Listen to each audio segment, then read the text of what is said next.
And we are live. All right. And Exciting. yes, and welcome to another edition of the Children's Literature Channel for the New Books Network. I'm Mel Rosenberg, and I have a special, wonderful guest today. I'm guessing you're in Rotterdam? Yes, I am. Yeah. Okay, so it's wonderful to introduce and welcome the award-winning author illustrator, Anne, now this is difficult, Anne Roos Kleiss, Yeah. also known as Roozeboos. Yeah, that's right. And I interview a lot of people with interesting names, but I think you take the first place now. Wow, really? Okay. That's cool. And as someone, I think you grew up in I grew up in the Netherlands, yeah, in a small town. Oh, I can't seem to hear you.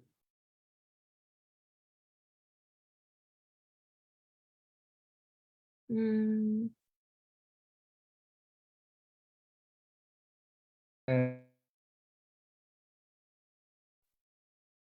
okay. now. Yeah, I can hear you now. Yes. So I'm going to get rid of these. Okay. That's fine. Okay. So you grew up in Netherlands. Yeah, that's right. Yeah. And you've managed to cross the cultural divide, the cultural ocean, and to become a celebrated author illustrator in North America and elsewhere in the world. And that is, as you guys say, outstaken. Yeah, I'd say it's yeah. So today we want to talk about your new book. We're celebrating your new book, When a Friend Needs a Friend, which came out just 2 or 3 months ago with Scholastic. Yeah, that's true. Yeah. And so let's start out by talking a little bit about the book. Then we want to know all about you and your life and your childhood and Okay. And how you create these wonderful books. All right. Yeah, that sounds exciting. It's your turn. Yeah, so this is my new book, When a Friend Needs a Friend. And it's published by Scholastic. Yeah, it's about Oscar and Aya, who are these two children. And Oscar, they're the best of friends. But they love to build things together. So they make like little huts in their house, or they build a tree, or one in the forest as well. But at some point, Oscar starts to feel very sad, and Aya doesn't really know how to help him.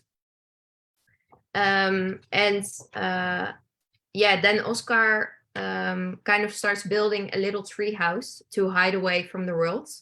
And Aya doesn't really know how to connect with him, because she wants to tell him, hey, I'm here for you. But he doesn't really want to talk to anyone. Something that's also a big element in the book is building. So they are always going to the construction site, and they have friends who work there. So Aya decides that she can talk to these friends to talk about her feelings, and together they come up with a plan, and that is to bring up a big building crane to the treehouse of Oscar. Or no, they go to the construction site together, and they go up the big crane. And then they look down at the world, and Oscar kind of has a little bit of a new perspective. So it gives him a kind of an objective perspective. And then in the end, we see them together in the treehouse playing. And it doesn't say that now everything is okay, but just that it's good to talk about these feelings. So that's actually also, that was kind of a tricky part in the book, is how to end it, because you don't want to, it's kind of a book about depression in a way, or at least people who struggle with mental health. And you don't want to say at the end, like, oh, now everyone is happy again. So choosing the words in those spreads, my editors really helped me with that, because you have to be really delicate about what you say. And which is also really challenging and exciting. Yeah, both at the same time. So I think that these books on depression and being sad are more in vogue these days, and that's great. Yeah. I just interviewed Anne Lazowski last week. She has a book out, Dark Cloud, which is also about depression. Mhm. Children get sad, and it doesn't Yeah. have this Hollywood ending either, Yeah. and that's marvelous. Anne, can you show us some of your beautiful artwork? Yeah, of course. Do you want to see the ones in the book? I have some of the original ones here as well. But Well, whatever you like. This show is about you, you know. okay. I'll show the book first, and then I can show you the original one, so you can really see the details. So here they are at the construction site, making friends. There's also a little dog that Oscar has. So even when he's by himself, the dog is still there. So he's never truly alone, which I think is also very important. This was, yeah, I really like this spread because of the strong perspective. Mm-hmm. Let's see. And this is the only silent spread in the book, in which we see Oscar building the treehouse. And we decided to also add this element of the seasons changing, so you can kind of see how feelings can grow bigger throughout. And there's one spread that I like at the beginning. Okay. Where you see the strips, that like the collage, like the wood when they're building the tree, the maker's page. Yes. Yeah. You can because I chose to use collage as the book is so much about building, and I thought that would be a really cool element, because if you work with collage, you're putting different pieces of paper on top of each other.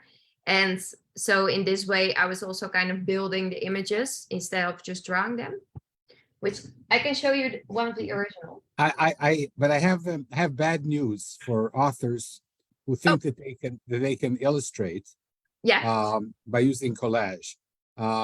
It's much more difficult than it looks.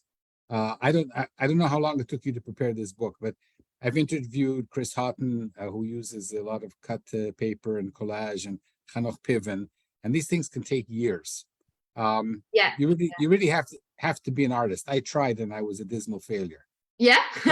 So grown-ups, don't try this at home. Okay. leave it for the true artists. Yeah. Well, it did take like twice as much time to create all the images than if I was drawing. But I also really love, it's kind of a really playful process, as you keep putting things together and thinking, is this right? Is this right? So it takes a lot of time, but it's also, and sometimes you cut out a shape, and then the paper that's left over actually also creates a really cool shape, and then you can use that again. So I really love that way of using collage. Also adding all the different textures. Like I also sometimes add little pieces of paper from different, so from like a writing block that already has certain stripes or things like that. And that I think is really cool. Yeah. So it adds a wonderful level to your gorgeous artwork. And you just gave me some insight why people like me cannot be artists. Right. Because we don't see what's not there. You know, I can take pages from all kinds of things and cut them and rip them, and I can see what it is there, but only people like you can see what isn't. That's a good way of looking at it. You've just explained everything. Okay. Show us some of your original stuff. Yeah, this is the one I was just showing. Exciting, inviting us into your own process. That's so exciting. Yeah, so here you can, I don't know if you can see it. So wait, let me adjust this lamp a little bit. So you can see, maybe I have to look in, like here I used just some paper that is already from a book with lines and stuff. This is some random little piece, paper that I get when you buy, I don't know, when you buy something at the store and you have to wrap it to if it's fragile. And then these are all the little tree branches. They're also different pieces of paper. Yeah. It's sometimes, I think the first ones I made, this is obviously the one that we put in the book, but the first ones are even more experimental. But sometimes it just has to be clear what you show, so I have to adjust it a little bit. So how does the process work for you? From the stage of having an idea, you write it out first, you make some sketches first.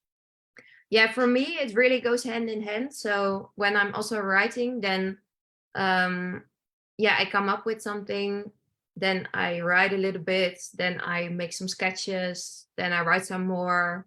So it really, as I'm writing, I'm already thinking about the image. And then with this book, for example, I was really stuck on, okay, Oscar is feeling sad. What's next? How can we, come to make a conclusion to the story? And I was creating an image with a big building crane. And as I was making it, I thought, wow, this is such a beautiful element. Maybe that can actually become part of the story. And that's how I came up with the idea, like, oh, the crane can give them a new perspective. So like drawing and sketching and illustrating whilst writing also gives you new inputs for your process if you're stuck. Yeah. So you studied art, you have a master's degree from Great Britain. Yeah.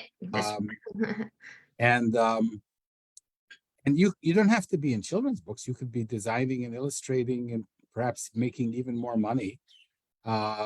Why do you have this virus that we share of wanting to write picture books? Actually, when I was 18, I really wanted to become an artist, but I didn't really know what. And I also knew I really wanted to work with children. That was something I always wanted. So first I started a course in to become an art teacher, to work with children and help them create art. But then I realized, oh, I really want to do it myself as well. And so this idea of making something for children, working with children, looking at the world from a child's perspective is always something that I found really interesting. So when I started my course in illustration, it went kind of organically into children's books. And I also found that this is just something that also comes quite naturally to me, more than maybe other directions. And I think it's just such a beautiful format to work with, because it's very image based, but there's also a story you're telling. I think it's just such a really cool and interesting format to work with, and you can go into so many different directions. Yeah. So these characters in your book, they are intriguing. Who are they really? Are they anybody?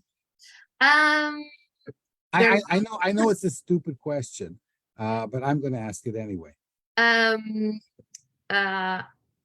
think somewhere. Well, I chose Oscar. Like that was the first character I made, and he has a very orangey color, and that was because when I was sketching to come up with the story and to create it, I was sketching a lot of people at the construction sites, and they're always wearing these gigantic orange coats.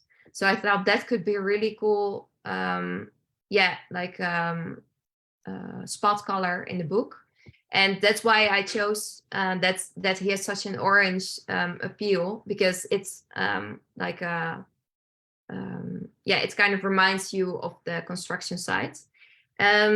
So that came together quite organically. And then I wanted Aya to be a girl. And first it was actually only about Oscar, the book. But I decided to kind of change perspective of the people, or the person telling the story, to a friend, because yeah, at the moment when I was writing the book, I also had a close friend who was going through something, and I thought actually it's better to tell it from my perspective, from the friend's perspective, and I think that also gave the whole book a new direction. So I think that's why, yeah, that's why Aya is a girl as well. And I wanted a very contrasting color for her from the orange of Oscar. So that's why I chose blue for her, yeah, for her clothes and her hats. So that's kind of the story of the two main colors in the book, I'd say. Yes, and orange is not a color that the Dutch people don't use, right?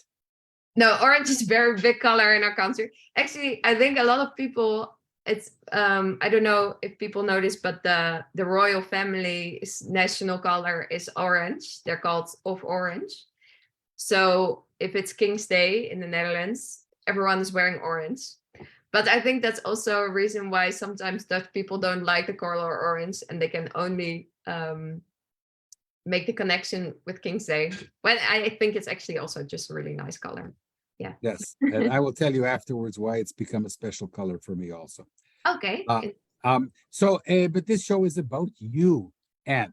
I have a theory that people who write for 5-year-olds are 5-year-olds. Yeah. Yeah. I agree, I have to say. So are you a grown-up 5-year-old? I think so. Yeah. Also, that's kind of, I was talking to my boyfriend a few weeks ago, and we were talking about what we learned from each other. So I said from him, I learned to sometimes be more rational about things, and yeah, we just both learned things from each other. And he said that what he learned from me was to kind of notice small things and yeah, kind of be in awe of little things that yeah, maybe a child would notice. So I thought, okay, so that's really cool to hear. Yeah. It is. So when you were a young girl, were you drawn to writing, to art? Was this something you always did? I was always drawing. Me and my sister both. She is now a doctor, so she went in a very different direction. But we were always drawing together. But I also really loved other kind of cultural things, like I loved theater a lot, and playing the piano. So they're creative, but just kind of in a different direction. But I do think with theater, you're also telling a story in a way, so that kind of comes back. And I loved writing. So yeah, when I had to choose what I wanted to do when I was 18, I knew it was something creative. But I did like a course at art school before you actually started. I don't know if you have it in the US as well, to kind of look around, see what you like. And then I found, I kept drawing images. And at some point, one of my teachers told me, that is actually a thing. It's called illustration. And I was like, wow, that's amazing. Well, I could do that for a living. Yeah. Yeah. I could be an illustrator. Yeah. So you went and studied art at college? Yeah, I did a bachelor in illustration in Rotterdam here. That was a really cool school. It's kind of it's called Willem de Koning Academy, and they kind of push you to think more outside of the box. So it's not just making images, but also, I don't know, for my big project at the end of the course, I made an installation actually. But I always knew I wanted to make children's books. And then I once did a workshop from Marta Altes, who is a big English illustrator. And she said she did the master in children's book illustration in Cambridge. And then I had the same thing again, where I was like, wow, that is an actual thing. That's a course. So yeah, then 1 year later, I decided to do this course. Yeah. And you studied it, I think it's called Angela Ruskin's. Yeah, it's true. And would you believe that I have been there? Wow, really? That's Yes, exciting. my son almost did his master's there Wow, really? in sports psychology. So I know exactly where you were. And of Yeah. course, it's gorgeous and Cambridge is wonderful. Wow. Um, It's like Harry Potter village. Yeah. it's more Harry Potter than Harry Potter. Yeah, that's true. Yeah. So and so the question that everybody wants to ask now is how did you break in? You know, there's so many illustrators and there's so many authors, and the chances are always 1,000 to 1. And you did it. And not only did you do it, but you did it coming from a different culture, Yeah. a different continent, and with an almost impossible name. Yeah. That's true. What's going on here? Tell us the secret. What happened? Uh, I think it started when I did the course. This was the best timing. It was January 2020. We had our graduation exhibition in London, and I was presenting my work there. This was just before the whole circus happened and everyone went into lockdown. So looking back, we were really happy that we could actually. This was your work from your master's. Yeah, it was the book also was one of the projects I made I made a version of the book on the master's. It changed a lot, but we had this exhibition, and publishers came to the exhibition, and one of them offered me a book contract for Choices, my first book, and then it kind of rolled like this, but incredible. it was it's been a whirlwind. So we were going to talk about Choices in a few minutes, but I'm going to choose now to talk about it now with you since you brought it up. Okay. You have this marvelous book. Yeah, I also have it here. It's called Choices. Mm-hmm. This is a different kind of book. It's it's about making different decisions in life, and it's also we follow a little girl around the pool. So the whole book is in the pool, but in the text we never hear about the pool. But it's just this little girl. She's going around looking at other different people making different choices. So it says sometimes they can be little choices or bigger ones. You can choose to stand out or to blend in. And at the end, she also you can choose to make small decisions or big decisions. Yeah. You can choose to jump into the water or just feel it. Yeah. So here some choices take a bit more time. And then we see, so she has to decide whether she will jump from the diving board, and then she decides to do it. And then we see her underwater. This is the big decision.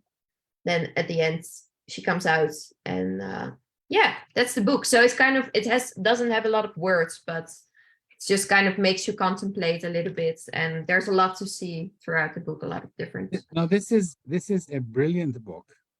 Thanks. And I have to buy it. Yeah. Not only because it's beautiful, it works on so many levels. And you might laugh, but I teach a college course in how to be amazing. Wow.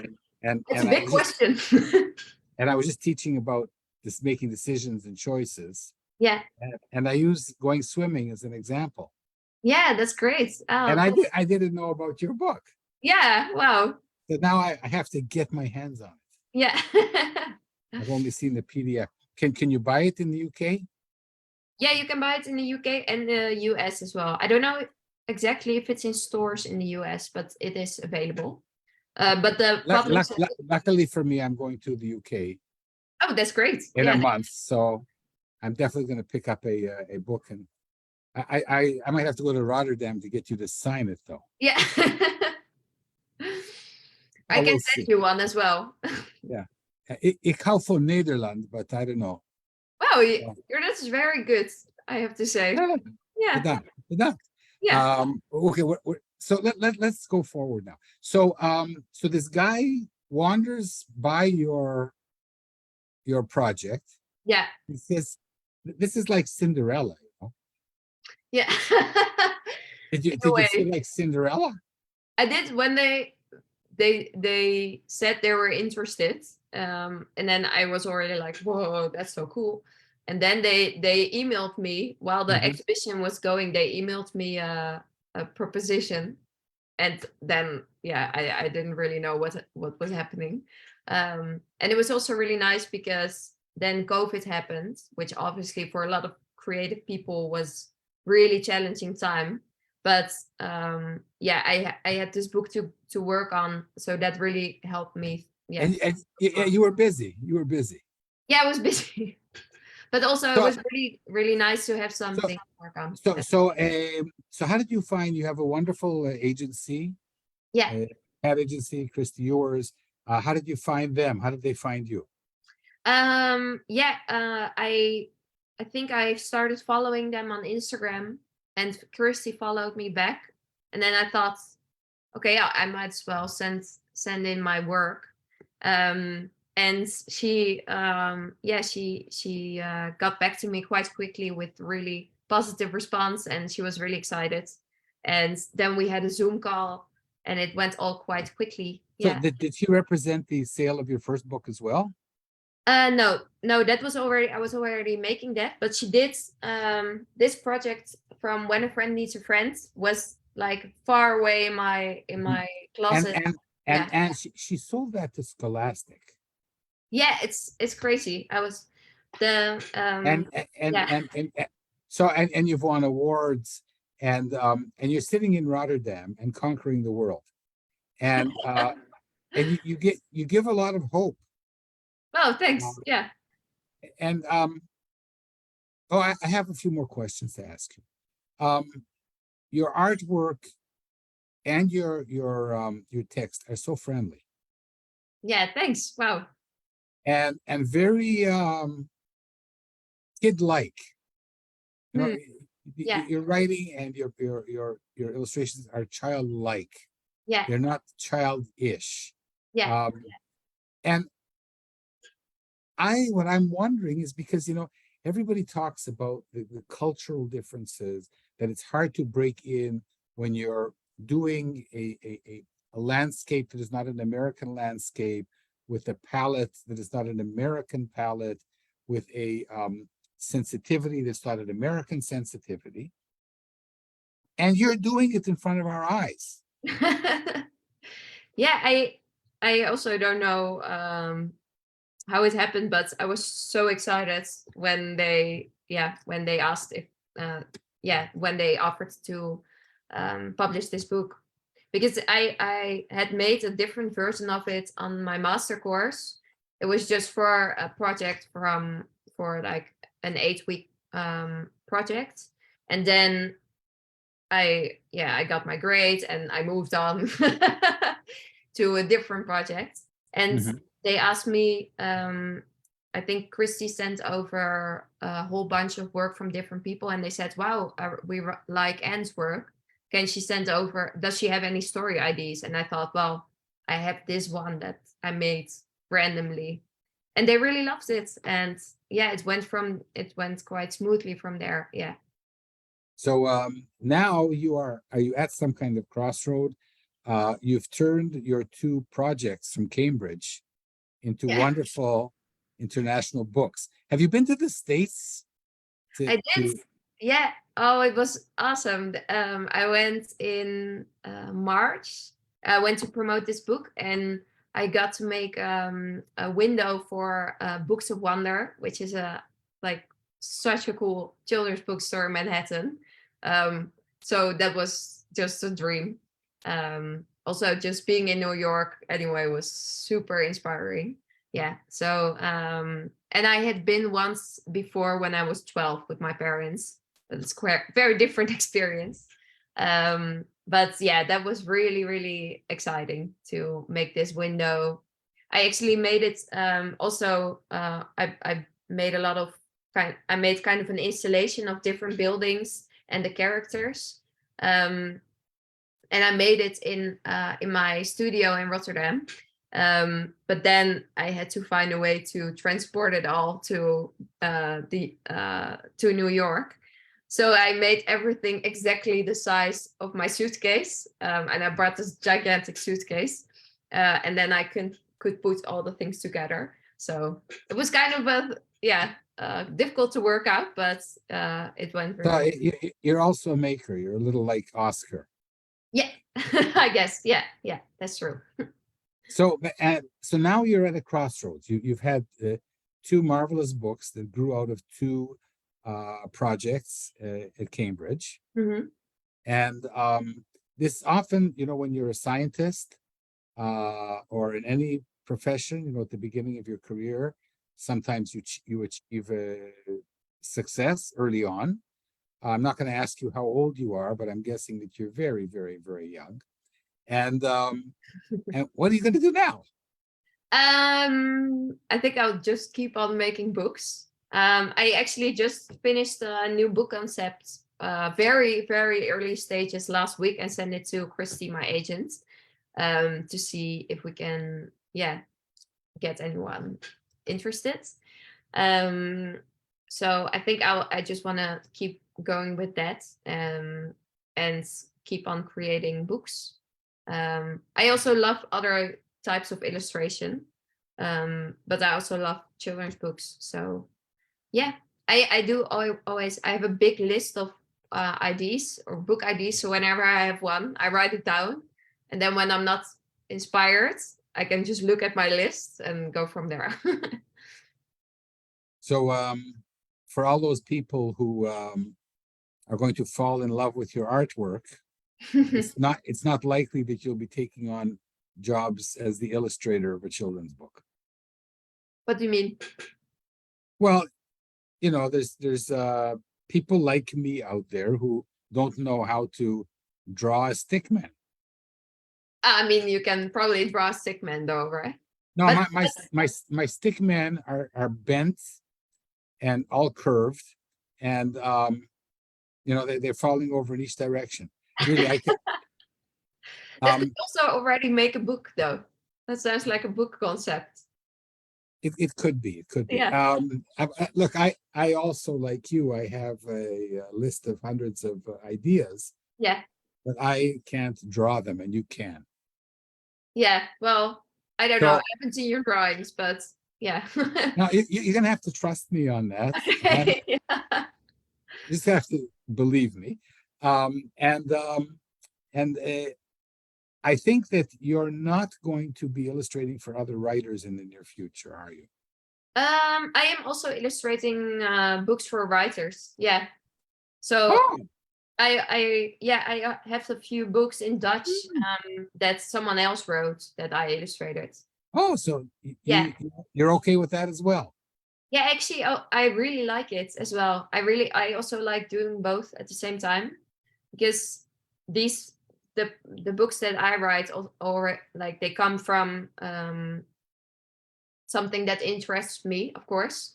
But then when other people write a book, they look at a text and what a book can be in a totally different way. So last year, I also illustrated a book about horses, for example, which I don't think I would have written a book about. But then when I started making the images, I realized, wow, horses are really cool. And so I really like that it's kind of get you more out of your comfort zone if someone else writes a story. So I really like both, actually. Yeah. Incredible. So, what advice do you have for aspiring writers, authors, illustrators? You are already a role model at your young age, that you can have a bunch of non-standard names, that you Yeah. can come from a place that isn't America, that you can break in early on. And I'm going to I think that one of your remarkable things is not staying in Rotterdam and going to Great Britain for your master's degree. Yeah. and everything grew out of that. But also, you have to be brave to leave Nederland and to go to a new place. Yeah, yeah. And so you're obviously a very brave person, and I think you're going to do really, really magnificently in your career. What is your advice, meanwhile, for people who are coming up and aspiring to break in? Yeah, I actually wrote something down for this because Did you? you said beforehand, like, oh, we might talk about this, and I thought, okay. Did you illustrate it also? No, I'm sorry, it's very boring. That would have been very cool though, if I could have shown you like an illustrated infographic or something, but no. Next time. Yeah, next time. I definitely, something I would do is keep a sketchbook. Just to experiment, and it can help you come up with ideas, even if something looks really weird. It can still inspire you and keep you motivated. Also, I really love to draw from observation. So just go outside with your sketchbook and start drawing people, even though it looks really weird. I know it's kind of difficult sometimes to overcome that people will maybe come up to you and say, oh, what are you making? Oh, sorry. Okay, sorry. Sorry about that. That was my phone. So definitely do that, and because that's also kind of how I came up with the story about Oscar, is just drawing the people at the construction site, and going from there. So that's really something I would recommend. Even to people who can't draw, or for the illustrators? Everyone, yeah, for sure. And also, I don't really think that someone can't draw. I think, you will have to find, you will, if you just keep going, you'll find something interesting. And sometimes really great artists are very simple, I love details, so I'm not the greatest person for like keeping it simple, but I think that sometimes a very simple image is really strong. So keep a sketchbook, I would say. And just start from what interests you. So don't think too much about what is on trend or what people need in the world, but just start from your perspective, and also maybe look at things that you come across in your own life that fascinate you or that you're struggling with. You can just start from there, I'd say.